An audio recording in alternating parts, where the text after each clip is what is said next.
Là, je fais un focus sur cette collection-ci, qui est la collection Buzz que j'ai dessinée il y a 2 ans maintenant.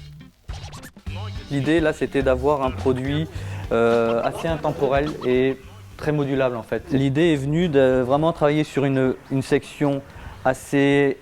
sèche, assez droite, et venir travailler avec une belle moulure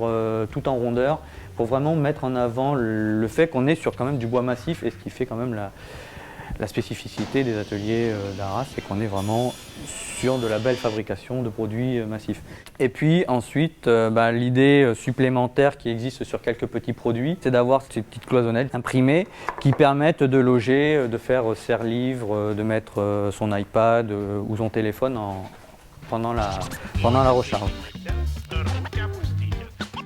Ici, on a vraiment cette proximité et le fait de pouvoir justement avoir ce service de sur-mesure ou de semi-mesure. Si on prend les ateliers d'Arras par exemple, si vous leur demandez des couleurs un peu spéciales, si vous demandez à retirer un tiroir et le remplacer par des niches, ça ils peuvent vous le faire. Vous pouvez avoir un meuble qui vous ressemble, ce qui est impossible avec un meuble qui vient de l'autre côté du monde.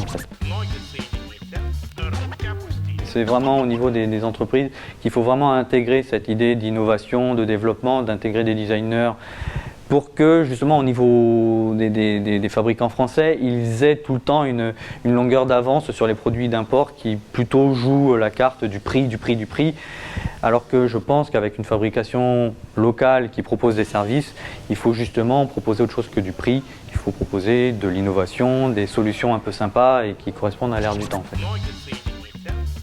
Il me semble évident que les meubles vont être connectés à leur tour et qu'ils vont intégrer la technologie et qu'ils vont aussi être à même de dialoguer avec nous. Donc c'est vraiment une évidence que l'on est en train de travailler avec l'entreprise d'Arras, déjà en incluant des passes-câbles, ça c'est déjà le minimum, mais ensuite on va commencer à travailler avec beaucoup plus de technologie pour que ces meubles soient effectivement connectés à l'avenir.